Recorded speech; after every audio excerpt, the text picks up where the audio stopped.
యాగంటిలో దర్శనం చేసుకున్న తర్వాత మేము మహానందికి వెళ్దాం అనుకున్నాం. కానీ ఈ లోపలే మాకు నంద్యాలలో ఒక మంచి టెంపుల్ ఉందని వేరే వాళ్ళు తెలియడం జరిగింది. సో ఆ యొక్క టెంపుల్ పేరు జగజ్జనని టెంపుల్. ఈ జగజ్జనని టెంపుల్ అనేది ఇక్కడ నంద్యాలలో ప్రపంచంలోనే రెండవ టెంపుల్.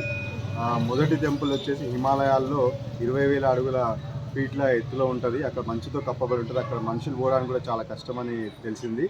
ఆ తర్వాత రెండవ టెంపుల్, ప్రపంచంలో రెండవ టెంపుల్ అది ఇక్కడ నంద్యాలలో ఈ టెంపుల్ జగజ్జనని టెంపుల్ ఉందని చెప్తే ఈరోజు మేము ఇక్కడికి రావడం జరిగింది. అమ్మవారిని దర్శించుకున్నాం. ఇక్కడ అన్నీ ఉచితం.